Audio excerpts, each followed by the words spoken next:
Welcome, fans. We are live on thehannibaltv.com with another episode of the Shooting from the Hip podcast. My name is Jack Kilby, Executive Vice President of Great North Wrestling, and I'm joined, as always, by the man, the king of the streets, the Kingpin, Angel Medina. Angel, how are you tonight, sir? Well, you forgot to say the fully recovered.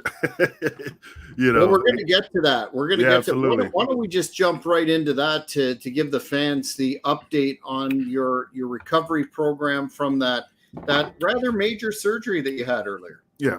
Well, it's good. It's still healing. It's nothing crazy, but I just feel a little bit of aches and pains and in the incisions because it's like raw nerves that are still healing and stuff like that. But I'm walking fine. I haven't tested the running yet because I really don't want to push it, but I've been walking on the treadmill on a decent incline and, I'm not feeling a thing. Like the doctor said, I probably would notice it on uneven surfaces, but I tried that out a couple weeks ago in my backyard just to step on the concrete barefoot. And it felt great. It's probably one of those type of things where you hit it just right, that you just hit it just right and you go, oh shit, what the fuck is that? So, but at least it's just, from my perspective now is doing great. So, I'm ready, to get back into the swing of things. What's the next steps in terms of do you move from the extra support to nothing at all, and have you been able to put any sort of weight bearing activity such as not squats but say the machines at the gym for your legs or anything like that, or have you even tried that yet? No, I'm wearing an ankle brace when I'm home when I'm doing stuff or like walking on the treadmill. But I could, when you like wear something like knee pads, right? You wear knee pads all the time, and then when you take the knee pads off to do the same thing, you're like, you feel naked. So I've been wearing like the ankle brace for quite a while. That when I don't have it on, I just feel like it just feels weird. But it's not because I need it. It's just because it's just a comfort, I guess, to have it on. But like I said, everything's going great. I'm back in lifting weights. I haven't tested the squats yet. Like I said, I really don't want to push it. But it's going to come in soon. Good stuff. Well, we're just coming off a major successful show with Great North Wrestling on November the 4th, the Renfrew Reckoning, where Magnum McLaren maintained or retained his Canadian championship against Rene Dupree, who very, very blatantly broke the rules, assaulted myself, and basically indicated that he was unaccountable to any sort of rules in terms of Great North Wrestling. But we're looking ahead. We're looking ahead to 2024 and our new season of Great North Wrestling, and we've got a lot of interesting stuff to announce in the weeks and months to come, and we're hoping that the Kingpin can make his return and bring that title, that longest reigning title in professional wrestling, the longest reigning heavyweight title, that being the Hardcore Road Trip. There we go. See, I'd even forgotten about that now. So you caught me right off guard. I was right in the middle of my spiel there, trying to sound like Mean Gene. Yeah. The longest reigning heavyweight championship in wrestling, that Hardcore Road Trip Championship, bringing that to Great North Wrestling in 2024. So we're gonna keep tabs on your training process and keep the fans in the loop as to announcements as they come. Are you looking forward to getting back into the ring in 2024, sir? I'm being honest. I'm looking forward to going to Canada. Like I said, I've been talking to my friends. Like, I always put Canada over, because like I said, you guys always treated me right. The candy bars are totally different. It's just like a kid in the candy store. So I always look forward to going, like I said, Boston pizza, get that poutine. I just enjoy it. So I'm more excited just to be back across the border in Canada and just, I don't know. It's just a feeling that I have that I just enjoy being there. It's the same thing. Like, I forgot who told me this. These Canadian guys love to come to the United States to Burger King for their orange soda. And I'm like looking at them like, I don't get it. What's so special about their orange soda? It just tastes different. Mhm. So we just look forward to come to Burger King for the orange soda, which again is just like over my head. But again, it's me talking about Canada, and I go, oh man, I love this, I love that. Guys like, why? Does because you're used to it. Those are treats for me when I come back, and it's like little rewards because I'm not going to get it back to the next time. Because the last time I was there was like 2013, 2014.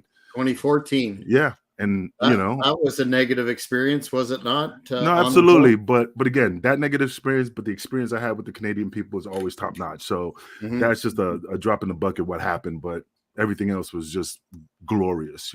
I just enjoyed it.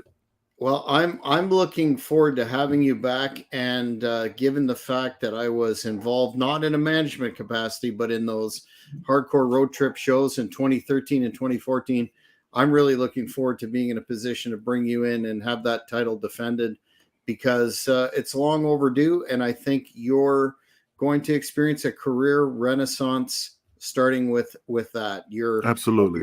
You're motivated. You're coming back from this surgery. I think it's going to be a big thing. So the fans that watch the Hannibal TV, keep hit that subscribe button. Keep on top of things. We'll have that information as it comes to pass. But before we get into today's topic, which is, Alfred is asking, do you think Great North Wrestling will ever come to Cornwall, Ontario? Well, sir, I don't think I'm letting the cat out of the bag when I mention that, yes, Great North Wrestling is planning a huge super show for Cornwall, Ontario in 2024, and we will have more information as... Just curiosity, where is Cornwall? Is it deep in the Canadian mountains, or is it just like close to...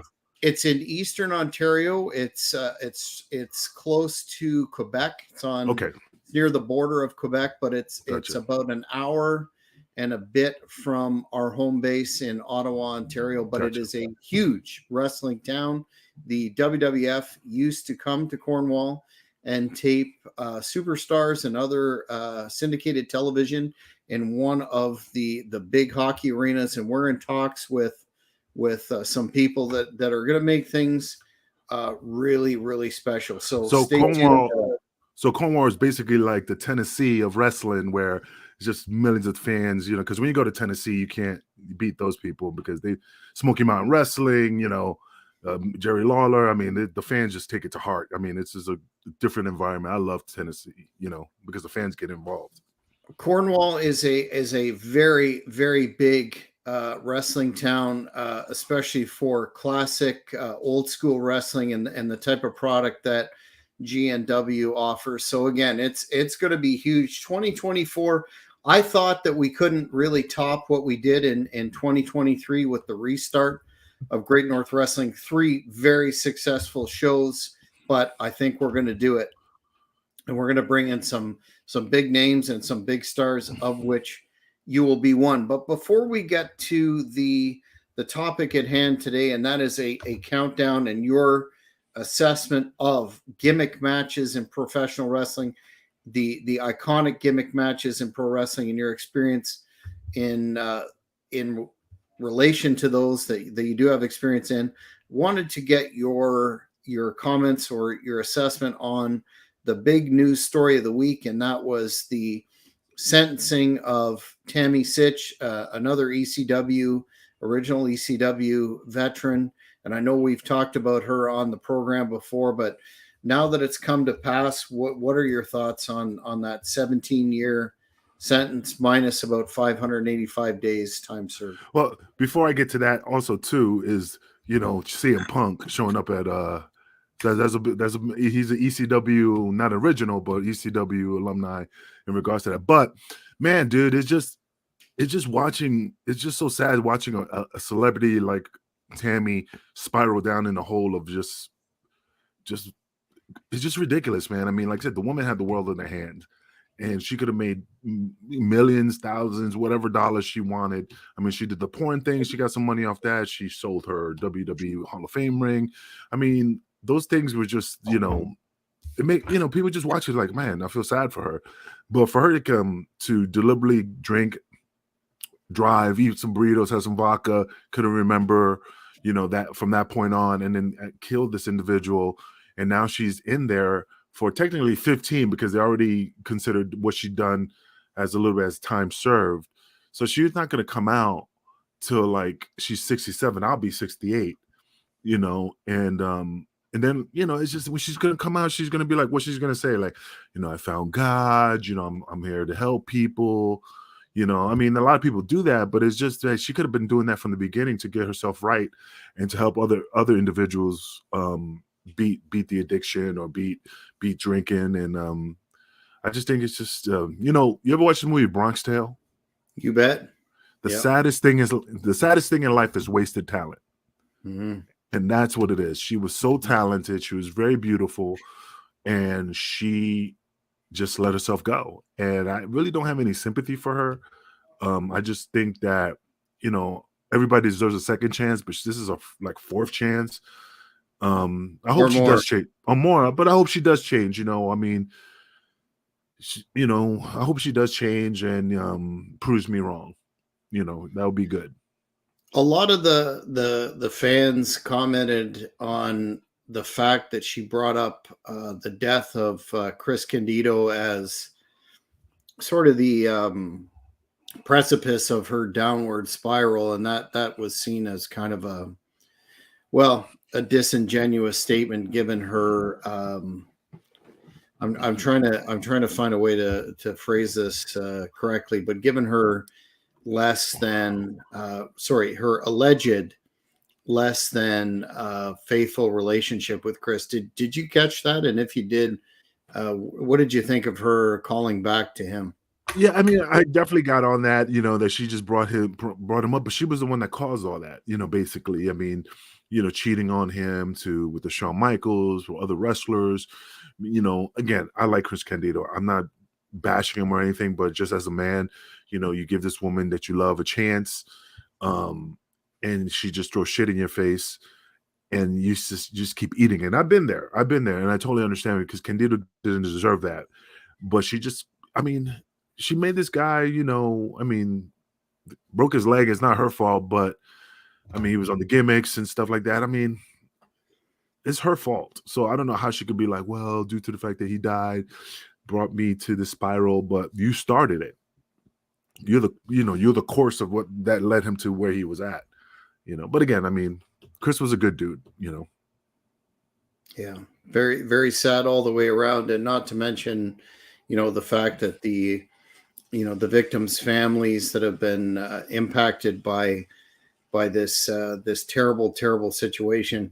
Moving away from that, I just noticed that Maurice Shorthall, my partner on the Cheap Heat Productions wrestling podcast, is on the stream, and it reminded me of an interview that we did this week with the great former Intercontinental Champion Ahmed Johnson. If you haven't seen that, check that interview out on Cheap Heat Productions Wrestling Podcast. But Ahmed responded to Booker T, and Booker T made some very inflammatory comments about Ahmed Johnson, saying that he was basically scum. And Ahmed responded by saying, basically put your money where your mouth is, and we can settle this in a combat style environment. Just wondering what your thoughts are on the potential of a shoot fight between Ahmed Johnson, who's looking to be in very good shape compared to his earlier problems, and of course Booker T, who has never really ever gotten out of shape. But are you aware of this situation? No, I'm not aware of it. I mean, I heard stories about Ahmed Johnson, about how he was in the locker room, how he wasn't talented. Again, this is just for people telling me stories. I never experienced any, cross paths with Ahmed Johnson. But I mean, Booker T, I mean, like I said, he was there. He knows what's going on. I mean, he's telling the truth probably, and Ahmed's not liking it. Just people spilling the beans basically. So, like I said, I don't know the guy. Like I said, all I heard is hearsay, how terrible he was, how he treated people, and again, until me and him cross paths and how he treats me, I go off that, not what anybody else says. But if Booker C says something happened and he can't stand the guy, whatever, then he has a right because he knows what happened during that time. Well, it's certainly. I will say this in terms of professionalism, Ahmed was a complete pro with us, and he made some pretty salient points about his past compared to Booker's, and it's something that we're going to continue to watch. He has thrown an actual challenge out there. We haven't heard whether Booker T is going to respond or not at this point in time. But if he doesn't, pardon me, I don't think Booker T is going to jump in the ring. I mean, he doesn't have nothing to prove. You know what I mean? Like, Ahmed Johnson is going to go, well, if he fights him, that's just a notch in his belt. If win or loss, is just putting them out there in the internet. So I don't think Booker T will ever jump in the ring and take that challenge.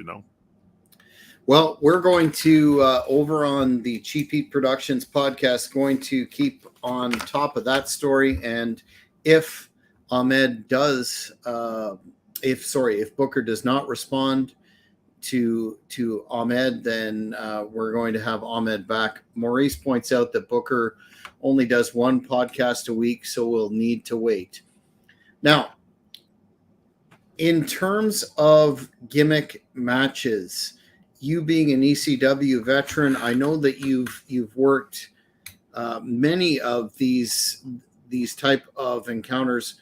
What are you thinking from a wrestler's mindset going into a gimmick match as opposed to a regular singles or tag match? And we're going to start off obviously with ECW with hardcore matches with weapons, etc. How do you approach that match as compared to a regular sort of encounter? Well, I mean, it tells a story. I mean, some gimmick matches, sometimes it looks just ridiculous, but there's some that tell a story.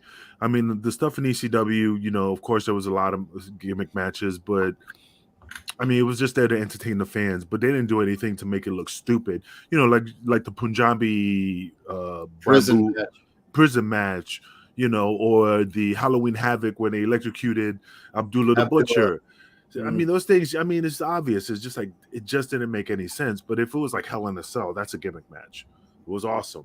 Starcade, War Games, there was one gimmick match, I can't remember, but it was, instead of like, War Games, it was like a ring on top of a ring on top of a ring. I know the Road Warriors were in it. I think Kevin Sullivan was in it. They had to work their way down. That was the Tower of Doom, I believe, which was a Michael Hayes creation that he brought over from World Class when he joined WCW. Yes. And they had to fight down on levels. Yeah, and I mean, I barely remember it. I just remember I could close my eyes and it's just a quick short clip of like seeing it. I think I was seeing it in one of the Pro Wrestling Illustrated magazines. I think it was never live that I saw it, but I mean, that's the first and last time I ever heard about the match. That they probably squashed it after that, but I mean, it seemed kind of interesting. But again, it wasn't. It wasn't. I gotta no, find it it was on YouTube. bad. I actually saw that match within the last few months, and it was awkward.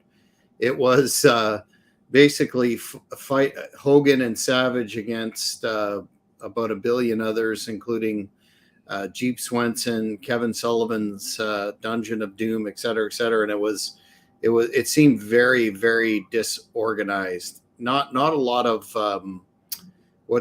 spots, so to speak, or general flow, but they did it I believe once from the World Class example, and that was it. It was uncensored. Jake Walker's mentioning uncensored, probably 96, that pay-per-view. No, this happened in 88 in Texas. I just looked it up, and the only thing I could find is a freaking a 5-minute 32-second clip from and it says the Mega Powers versus the Alliance to end Hulkamania. That was not 88. Really? That was in the 90s. Okay, so somebody wrote that wrong. I think it might have been. I think it was either 96 because it was before the NWO and WCW? Somebody Um, will tell us I correctly.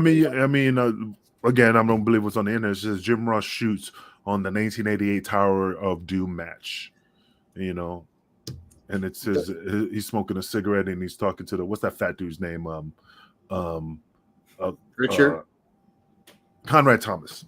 Oh, Thompson. Oh And yeah, Thompson. it says 88. I'm just looking at it. I'll send you the link just because Okay. again they could be wrong, but anyway. I But know Jake's watching. He can clarify that for us. That might be the unless they had two different matches, I just send it to you. But anyway, but I mean, like there's some gimmick matches that make sense. There's some gimmick matches that stick in your head, and I mean, I like them, but it just has to tell a story. Well, we're fresh off the War Games pay-per-view where CM Punk debuted, and of course that was a Dusty Rhodes invention in Crockett, Jim Crockett Promotions in the 80s, and one of the modifications that WWE used was they took the roof off. Jake Walker says it's uncensored 96, so good old JR was wrong. But they took the roof or the roof off the War Games cage and allowed movements, etc., to take place from up there, high flying.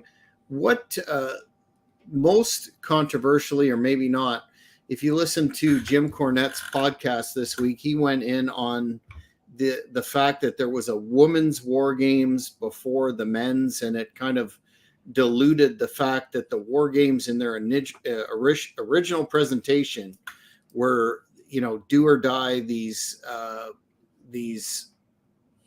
epic encounters between, Dusty and Nikita against Luger's, the Horsemen, the Road Warriors were on the big dudes fighting it out to the point where, it was very well intimated that somebody couldn't make it, that sort of thing. What are your thoughts on the modern War Games adaptation, especially the fact that they've now moved into having a women's version? Like I said, I loved War Games. I mean, I have great memories of those type of matches. I'm not gonna lie to you, I didn't watch the pay-per-view to watch it, so I only saw clips. And I mean, it was okay. But my childhood memories are the Lex Luger's, Arn Anderson, Tully Blanchard. Was Tully in there? Sting, if I remember.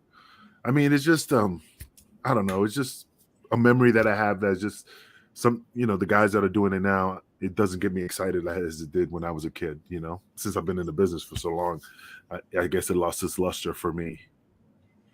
Do you think it's diluted by the fact that whether or not, it's a women's War Games or whatever, but two War Games matches on the same card, when you think back when it was in Crockett and WCW, it would be the main event, and that would be it. You wouldn't have a War Games before the actual War Games. But the thing is, the War Games, my philosophy, if I can remember correctly, was always at the end of the show, the big the main event, and the women's match, that didn't tell the story. What was the reason why they were going into War Games compared to the guys? They were like, Adam Pearce is like, we're going to settle this in the ring, and it's going to be at War Games, I mean, they build up a story that people was excited to watch. For the girls, I don't remember anything that was mentioned. They just say, oh yeah, girls going to have War Games. What is the reason you're going to be in that ring behind a steel cage overhead and on sides, and you're locked in?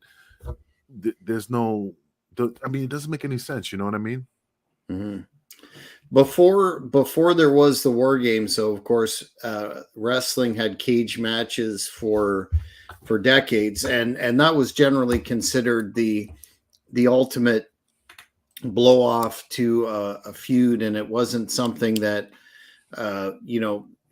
would be taken lightly or at the start of a program, which seems to be another booking, especially in AEW in the modern era. It seems to be out of place. The first match some folks have in a program is a cage match. In ECW or elsewhere, Did you ever work a cage match? No, I never worked a cage match. I would have loved to do it, but again, when the cage matches was always the one like the finisher, like the Tully Blanchard and Magnum TA. I never got to that level to be in a steel. I've never been in a steel cage match, and that's the part that I'm like, oh man, I wish I did. I've seen them through the years, and like I said, they had meaning. But in these, never had one. I always wish I did. What's not? Okay. Sorry, go ahead. No, I was just saying, what another one was my favorite? Lethal Lottery.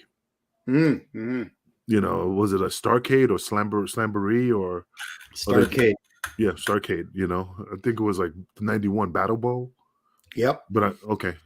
That's a controversial choice because the critics and a lot of the fans shit all over that because the Great Muta was completely destroyed in WCW as a result of that. He lost every match. Oh yeah, Muta's like the man, but see, like I said, those type of matches, the Jim Crockett Cup, all those stuff, man. I was excited, man, seeing the Kid Cover. But Lethal Lottery, again, that was one of those things where you tag in with somebody you hate, and it was just a different spin to it, and that's what I liked about it. In terms of tournaments, though, we've got in AEW they announced the Continental Classic, which seems to be very difficult to understand by way of the rules. Do you think that modern wrestling are sort of missing the mark by hot-shotting these sort of tournaments and not providing a sufficient amount of storyline to back it up? Because honestly, I'm not trying to hate on AEW, but I listened to Tony Khan trying to explain the rules of this, and I just gapped out. Well, I mean, with AEW, I wish they had a group of people that handle those type of matches that kind of like put the storylines together. Like I said, it has to have a story that follows up to that final chapter. And like I said, I don't watch AEW too much. Only time I watch it once in a while when I bump into my friend Nana, or if I see a couple of the boys pop in there or not. But I don't know, man. Tony Khan just has so much on his plate that he's just not investing into storylines, And the sometimes if you go to one of the points that we wanted to bring out is sometimes if you go to these gimmick matches a lot, which AEW seems to do, it screams of hot shotting and desperation. Do you get that too? Yeah, look at for example, I laugh about it because I still remember Spin the Wheel, Make the Deal. Jake Roberts versus Sting. Yeah. And he kicked the fucking Cobra in his face. And he's holding it out like this, and he falls on the floor. I laugh not to make fun of Jake, but it's just like Spin the Wheel, Make the Deal could have been something, but that part was just funny. But and I think there was one with a coal miner's glove on a pole. Coal miner's glove match. Yeah, on the pole. Who was that? That was a staple. That was a staple of Smoky Mountain and Southern wrestling. Actually, Memphis did it a bunch of times, and but I think it was done in WCW too. I'm blanking on who I'm thinking it's Bunkhouse Buck or somebody. That's just Jimmy Golden.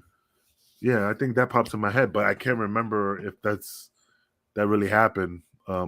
Check that out. I've got a comment from Harry Grievous, the man who was behind the original ECW. So much of that music, did an excellent interview here on the Hannibal TV recently, and he's indicating tag team matches were the very first gimmick match. Absolutely.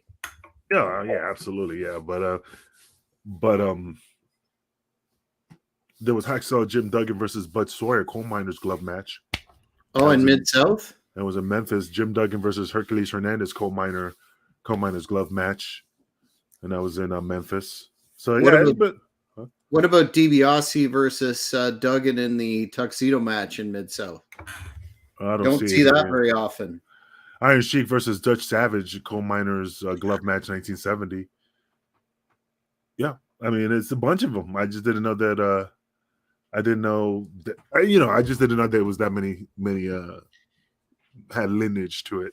But yeah, Neither did I actually. But the last tuxedo match that I can recall, other than the Duggan DiBiase one, was the Jim Cornette and Paulie Dangerously Great American Bash match, where they had the stipulation that the tuxedo be removed. Speaking that's of, cheesy. pardon me. That's cheesy. Tuxedo match, garbage. It is. Oh, Harry's saying again, some love. Oh yes, the Judy Bagwell on a pole match. I A thought it was Vince Russo idea. Was it a Judy Bag one that's on top of a fucking forklift in a Forklift. cage? In a It was a cage? forklift, and it was Viagra on a pole match. The both brain children of Vince Russo, if I'm not mistaken. You know what would have been cool, man? If somebody I would have popped for it if they put Judy Bagwell in the steel cage on top of a forklift, and the guy took the forklift and drove it and just dropped it off the stage. Just gimmick up, but that'd be freaking hysterical. Set it up in a way that she doesn't get hurt. But like when they threw the guy in the wheelchair off the Titantron off the stage, who was that? That was the New Age Outlaws in the garbage can deal, wasn't it? Yeah, was against it somebody? Foley and Funk. And somebody was in a wheelchair and they threw him off the stage. Oh, jeez. Yeah, it was a big bump. I can't remember. I'll look that up. I have no problem looking things up. You have to prepare me more for these deep dives. While you're looking that up, though, your fellow ECW originals really popularized the TLC match in WWE back in the day. What are your thoughts on that? And we're thinking of the Dudleys against the Hardy Boys and Edge and Christian, who are still going strong in AEW and will be defending actually one of the main events of AEW in Montreal this coming just in a few days. Will be Christian against Edge for the TNT title. So that's amazing in 2023. But what are your thoughts on that particular match and those ridiculous high risk bumps that I guess really made all of those teams in WWE at the time? I mean, I'm not knocking it because I was always entertained watching Devon and all those guys do those matches, but it does take a toll on your body. And I mean, at the end of the day, they produced great matches and the fans were entertained and it made them a lot of money and notoriety, and, like I said, I mean, but doing stuff like that for a major company compared to doing that for a shitty company, that's when you have to put your chips on the table to say, okay, I'm going to do it because this is a bigger audience and they take care of us financially compared to these guys who do it at indie shows and almost kill themselves. And I see guys jump off the top rope doing inverted pile driver off the top rope into ladders. You're like, and you get paid $50. Hey man, that was a great match, kid. Here's $50 and there's still hot dogs left over from the show. It's like, it has to have a meaning to do it and stuff. But to get you, it was Kane pushing Zack Ryder off the stage in a wheelchair on Raw. Okay, well, I have totally drawn a blank on that one. When was that exactly? Oh man, 11 years ago, it says here. Well, maybe not as memorable as they probably would have liked. What going back to the Mid-South territory, Memphis, the empty arena match between Terry Funk and Jerry Lawler, and I know The Rock and Mankind did it, a version there of it,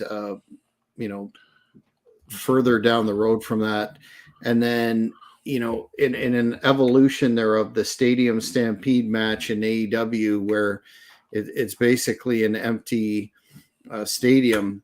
How do you think those type of matches, now Stadium Stampede has got a lot of gaga in it because of, you're involving golf carts and other things, but how do you feel about those? Do you remember the Funk Lawler Mid-South Coliseum empty arena match? That I don't remember. I mean, what year was that? Don't quote me on this, but it's either 82 or 83. Somebody will have that. But do you think that works as a concept to have a match without fans? It's hard because the fans give you the energy, the drive to perform at your very best. But when you have an arena full of nothing, it's the same thing as indie shows. When you look through the curtain, you go, "There's only 4 people. I'm not killing myself." You know Mm. what I mean? That's the same mentality. When you see a full stands all the way up to the top, and fans are there and they're screaming your name, you're like, "Okay, we're gonna do this." So I mean, you have to have a lot of mustard to even step to the plate to do a match like that when there's no fans in the audience. Mm-hmm. Mm-hmm. But in some ways, it I guess because of the novelty at the time, it really added a lot to that Funk and Lawler feud. But did you see any of the Stadium Stampede matches in AEW that they've done where they fight all over the place and everything is thrown into the mix there? Nope. Like I told you, I don't watch AEW like I should. Again, I've been in the business for such a long time that I just get a bad taste about watching certain matches and guys breaking their arms, and it's just a bigger high spot and risking their life for just crippling them their longevity in this business, or just shorting up and stuff. But I mean, there's some guys that do phenomenal things. I don't know the guy's name, but he did something like he flipped off the top rope. The guy was in the corner, he flipped in midair, caught him in a Frankensteiner type of thing. Um, Was it's that a something like, luchador? yeah, it was a luchador. He does these crazy flips, man. He's phenomenal. But again, there's always like, well, how can I top this one? How can I top this one? Your wheels keep spinning and trying to top the last thing you did. Well, that is one of the points that I wanted to raise. But since you brought it out, do you think that these Gaga hat on a hat, for example, and I'm not saying I'm being critical of it at this point in time, but going back to the War Games pay-per-view at the Survivor Series, that was not only a War Games cage match, but there were weapons involved too. So Cornette is famous for saying, this is putting a hat on a hat, and do you think it dilutes the impact of gimmick matches when you see them too frequently? Or you've got everything, including the kitchen sink, involved in these matches? I don't know, man. I mean, what's your perspective on it? I think it's definitely too much. I think it's a desensitization. Smartphone pointed out Funk Lawler empty arena match was 81, so I was off by a year or two. Thank you very much, sir. Is he looking it up, or is this something off the top of his head? We have some very, very smart fans on both the Hannibal TV and Cheap Heat Productions podcast. So some fans have encyclopedic knowledge, so much respect to them and those that contribute here, such as Smartphone. Back to your question, I think it becomes too much. However, the problem is after everything has been done and every possible gimmick match, including, you've got CZW and some of these promotions, quote unquote, that run death matches, like everything's been done. How do you put the toothpaste back into the tube? And, a lot of the old school commentators, again, I don't want to mention Cornette, but he's obviously an expert in this area. It keeps saying you have a major problem when you try and roll back the tape, so to speak, and not produce this constant sensory overload. And I agree with him in that the War Games, I don't think, needed weapons too on top of it all. No, I mean, in War Games, I mean, that is the weapon, the cage itself. It wasn't Lex Luger picking up on Anderson and smashing him on the top of that was the weapon in itself. You're just overly doing it when you start adding all that fluff. But here's the I guess here's the double-edged sword.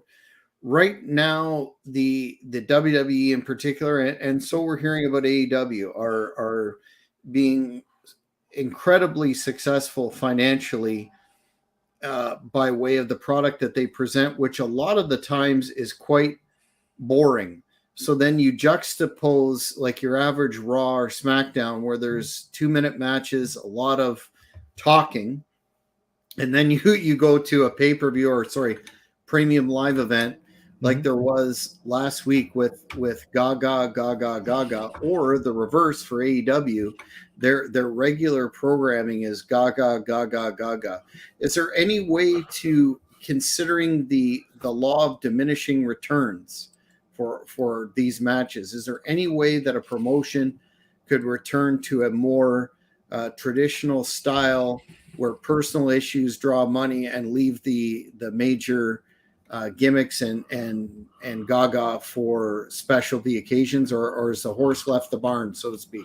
I think the horse left the barn because now they just keep trying to top what they did last, and it's hard to get back to square one doing that. I mean, it's just yeah, I think it's too late because again, they're always trying to stop, do a bigger spot than they did previously, you know. By way of your personal experience, though, I want to see if you draw a delineation between hardcore matches as a gimmick and the hardcore style that ECW was famous for. And I know you did a crap load of hardcore, so to speak. Did you ever feel, thinking back to some of your flaming table matches and encounters with the Baldies against Balls, et cetera, we could go through the annals here and some pretty dangerous sort of situations. Did you ever reach a point where you thought this just isn't worth it? Like, do I need to go through this flaming table again? And is this style diluting the value that I should get as a wrestler doing these sort of matches? Well, to answer your question in regards of what I think or what I had to do was two different things. I mean, there was a lot of matches I'm like, oh man, I really don't want to do that. But that was just my inner voice talking to me because I was a soldier and and I didn't want to lose my spot if I'd said no. I didn't have the creative power like Shane Douglas, Taz, RVD, where they could just say no. So until I built that reputation and enough stability in the company to make my decisions and say I ain't doing that, then at that time I couldn't say anything because again I didn't want to lose my spot because there was a lot of dudes behind that curtain that would have done it in a heartbeat for less money. So I had to pick my battles wisely, if they, which I never did. But where do you think and I don't want to go through the number of ECW brethren that have passed away too soon, including the Balls. Oh yeah. But where do you think the accountability lies in terms of that presentation of the hardcore, the physically punishing matches, et cetera, et cetera? Is that on the promoter that puts that forward consistently, or is it on the fans who support such a promotion, or is it down to personal choice? You as the wrestler know the risks, and if it shortens your lifespan, so be it at the time. It falls under the promoter because all those matches that we talked about in ECW all had to come across Paul's table, and he approved it. Again, never, hey, well, that's too much. I never heard him say that. He always said, hey, whatever you guys want to do, it's good with me. So he encouraged any type of matches that if we brought it up, I mean, I never heard him say no, but maybe he would if it didn't make sense in the storyline. But yeah, it's just that it falls really on the promoter's hands because he's the one in charge. When it's said and done, and when somebody's injured, who do they go to? They go to the promoter. When everybody needs to get paid, who do they go to? The promoter. People in the concession hands, who did they go to? Is the promoter to get paid for what they sold or divvy up the money, however the percentage is.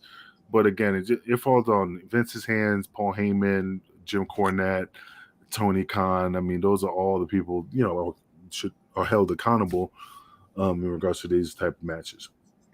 But to play devil's advocate, Mick Foley has said, numerous times that he came, although a big guy, he wasn't, a bodybuilder in that era. And he did what he did because he knew, and he abused his body knowing that was the way that he would get over.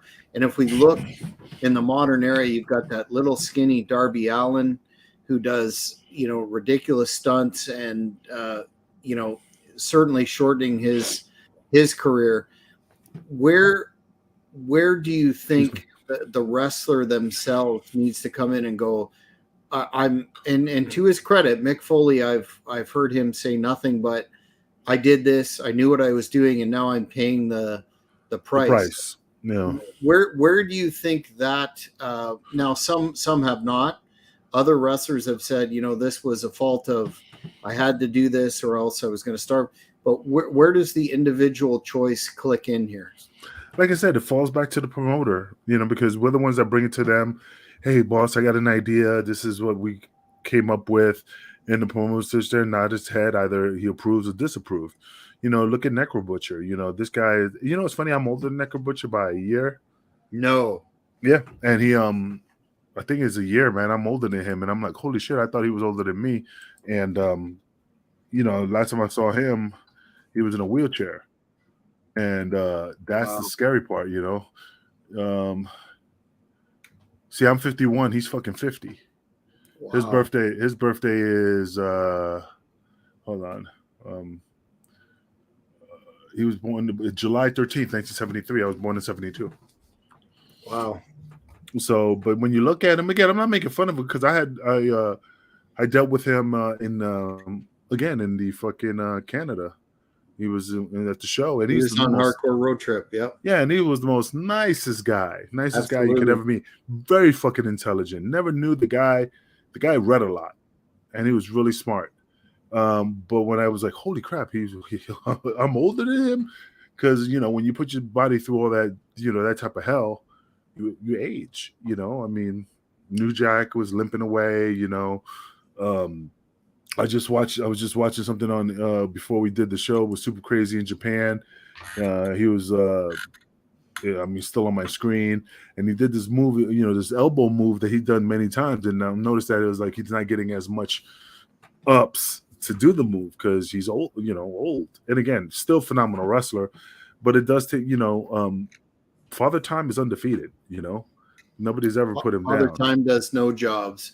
One thing only for Billy Gunn, because that guy looks ridiculous. So, but he looks, better life through chemistry. One thing that I have a lot of respect for Vince McMahon for is the fact that when he was in the Attitude Era and taking those crazy bumps, he said, I would never ask someone to do something that I wouldn't do. And I'll tell you from personal experience, on November the 4th, when that filthy rule breaker Rene Dupree smashed me in the head with a briefcase, broke it, and concussed me, I know that it's one thing for a promoter to say, we want this, this, and this, and it's another thing to be able to go out there and take that hit as well. So yeah, I don't think as a promoter you should ask talent to do stuff that you would be not considering doing. But when you don't have no name and value, and you're just an indie worker, 9 out of 10 those indie workers are going to do what they was told. It's sad to say, but it's true. Oh, it's true. It's damn true. In the most recent sort of, notwithstanding the Stadium Stampede match, but the recent phenomenon that we saw grow over COVID was a form of gimmick match, I guess, in terms of the cinematic match. And we had the late great Bray Wyatt against Cena, and then a lot of folks remember the I guess it was called the Boneyard match between AJ Styles and the Undertaker. That some are arguing that's an evolution of the business, and some are saying, well, that's not wrestling. What are your thoughts on that, Kingpin? Bro, I mean, I laugh at it because I remember, like I said, during the COVID time, and they had the Thunderdome, and fucking Randy Orton set fire to the Fiend, and that it clipped. It kind of like had a hiccup, and you could see like the Fiend laying there. All of a sudden, when he set him on fire, it was just a mannequin. I mean, it's just like I said, man. It's a horrible. It's just horrible, man. Some of them will hit it out the park, but majority of them just shits, man. And I hate saying that, but it's just they always try. Like I said, they always try to top what they did previously. And I just think If the gimmick matches make sense and you tell a good story, then yeah, it's absolutely worth it. But if you just throw it there just to fill in the card and they don't know what's going on, then you know you're gonna have a shit match. But I think for the reasons that the Undertaker was limited physically at that time and wanted a a WrestleMania deal, blah blah blah. Mm-hmm. Same with I guess John Cena and the Bray Wyatt thing that fit into the character. I think we got to be careful into going too far into that sort of realm, because it gets too far away from what wrestling is and should be. I mean, we have major television programs now where people come out and cut 20-minute promos. The matches are 2 minutes. Yeah. I think that the more that we get away from the product in the ring, it becomes something other than wrestling. And people make movies and television shows, in as a total business focus. Yeah. And it's not something that I think the vast majority of fans who watch wrestling are going to want to see, is more cinematic matches. Like, for example, your character could have gone to the streets and cleaned up whatever against a rival organization or whatever, and that could have been that's entertaining. But is that wrestling? No. But I mean, like right now, the reason you're not seeing my eyes on my camera is because I was just scrolling, and Tony just posted Tony DeVito, my partner, just posted on November 30th, which is recently passed. It was Tony DeVito versus Madman Pondo. With Violent J in his corner. And I'm saying, like, Madman Pondo like destroyed his body for the business. But what has the business done for him? Yeah, he's still wrestling, but I've seen some videos, not knocking the guy, but he just, wobble, his legs, and he's all fucked up. And it's just like doing all those type of gimmick matches. You have to evaluate and think about, is it worth my body for this promotion? What am I going to get out of it? Because at the end of the day, you're the one that's collecting the check, and you got to say, oh, this was worth it.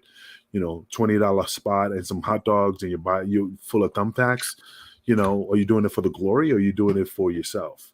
And I don't know. It's just, that's why, I mean, even though I beat myself up, I really am blessed that I'm not fully fucked up compared to, like, Cactus or Mick Foley, if you're in Madman Pondo, got versus old New Jack, just because he had to jump off those balconies, because he goes, well, if I'm losing, I know for sure that only thing they're gonna remember is me jumping off the top of that building, And I mean, that's just what I'm saying. It's just sad.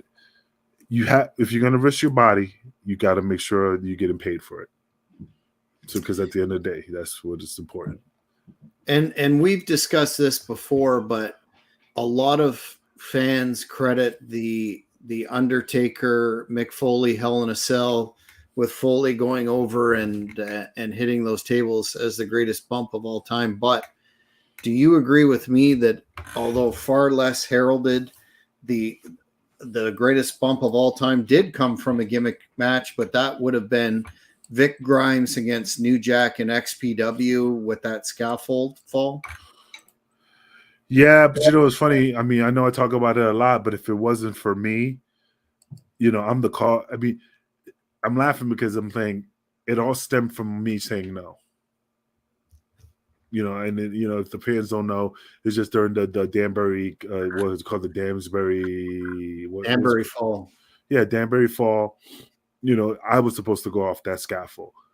I was supposed to do all that. But for me just to say no, my body's not worth falling off that scaffold, Vic Grimes made a decision to do what he did to lead to what happened that led him to falling off that scaffold in in XPW, right? XPW, yeah.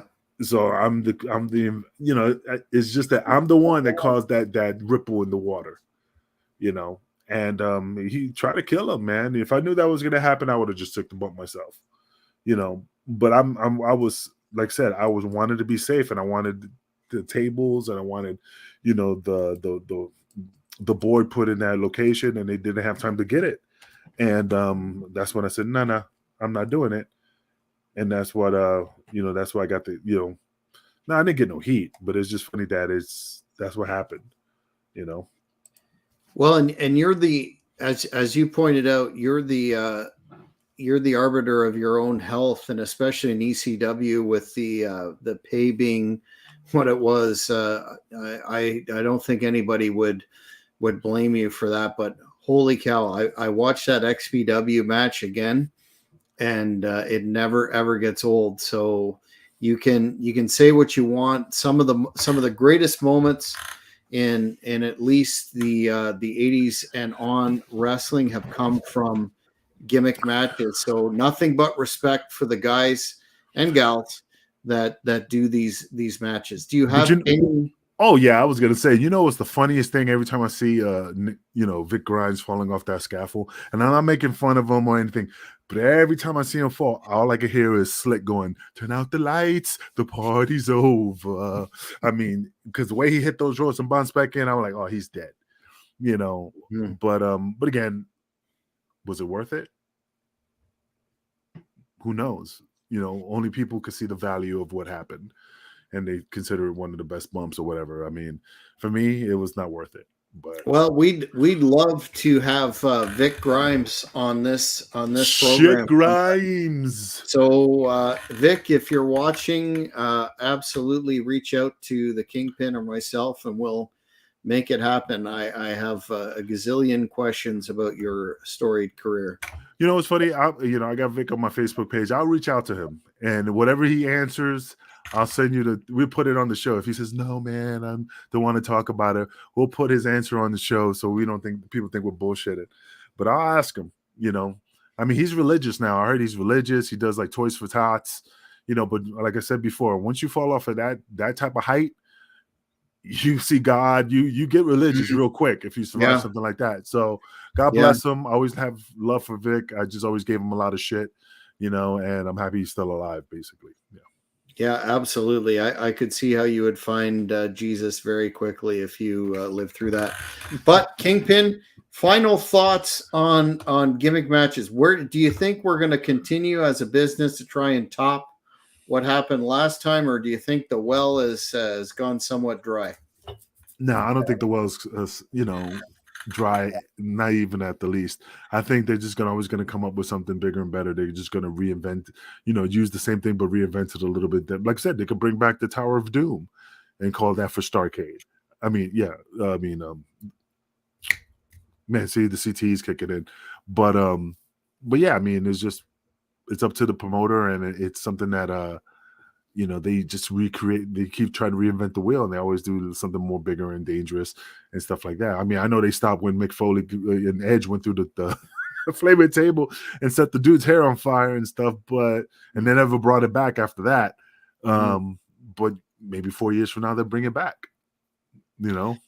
What I guess it's a case of whatever can be looked upon to attract those eyeballs, and that in the modern era of social media and limited attention spans is becoming a more and more difficult task. But I wanted to mention to the fans that we're still taking suggestions for show topics, of which this was one.